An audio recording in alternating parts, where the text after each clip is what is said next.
also the small 65% keyboard, it doesn't have that many keys. So a lot of times, like, you can't do a lot of things effectively that you want to do because there's just simply not enough keys on the keyboard. But I noticed the volume wheel doesn't work very well on this keyboard. I think it has to do with Windows because I don't remember having this problem with like older versions of Windows. I don't know.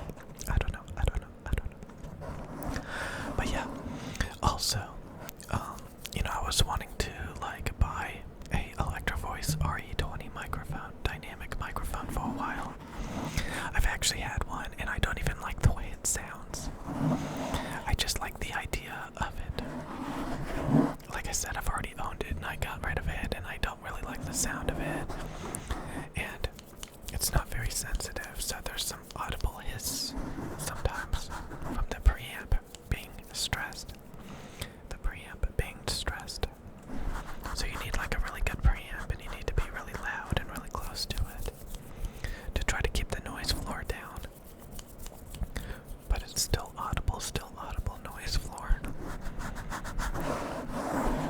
If for critical listening anyway. Okay. This video is not gonna get many views. I can already tell.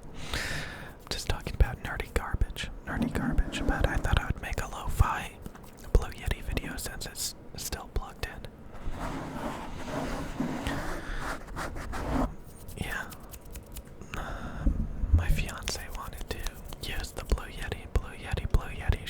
She was trying to come up with ideas to make it ASMR more interesting for her. So, using a different microphone, gave her the chance to like, do something a little bit different. But I think I'm gonna unplug it after this video. I'm monitoring I bought this cheap little cable for these beats. Oh, when I was like, I was talking to this guy earlier yesterday about, well, not yesterday, but the past few days, about like phones, smartphones, Android phones, iPhones. And I brought up earbuds, or I think he brought up earbuds. And I told him scientifically the Buds Pros measure and sound the best. The Samsung Galaxy Buds Pros that are now discontinued. So you definitely need to buy them because they perform better than the Samsung Galaxy Buds 2 Pros by quite a large margin. But the guy said that all he cared, he literally admitted that all he cared about was bass. As long as the IEM has a lot of bass, he likes it. As long as the headphone has a lot of bass, he likes it.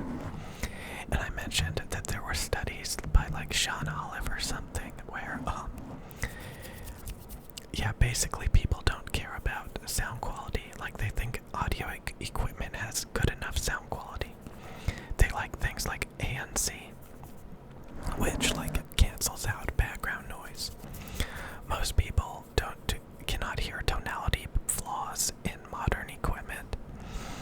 So instead, they focus on how much background noise, how many distractions can the headphone or IEM cancel out. Like say, you want to listen to music or indulge in a video game or just listen to something.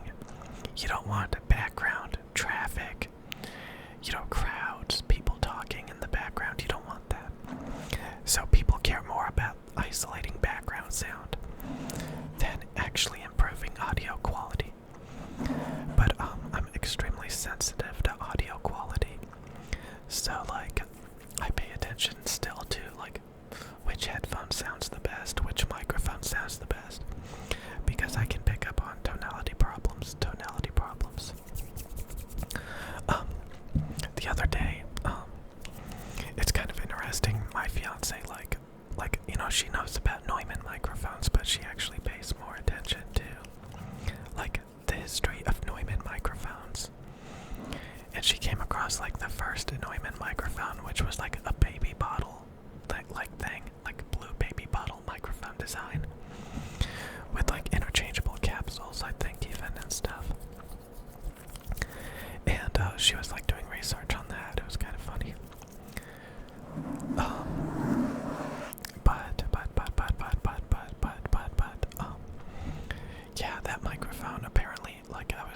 she showed me an article on it, and apparently, like, there was a big spike in the frequency response by like 10 decibels, which is not very impressive by today's standards. But yeah, that's kind of funny, kind of funny, kind of funny, kind of funny. And back then, microphones had a lot of high self-noise, a lot of hiss, especially condensers, obviously. So, yeah, signal-to-noise issues were a bit more extreme back then, but these days people have higher standards because things are not recorded to, like, tape. They're, like, recorded digitally. So, like, people would have killed for the stuff, the equipment that people have these days. Low self-noise, deviations in the frequency response of like 5 decibels or less, you know. So things have gotten better in a lot of ways, but I would say like the 60s, 70s, and 80s had some really, really good microphone designs, arguably some of the best in the world, that a lot of modern microphone companies cannot even compete with, still to this day. Still to this day, they can't compete with. So, yeah, audio equipment has advanced quite a bit. IEMs have gotten better.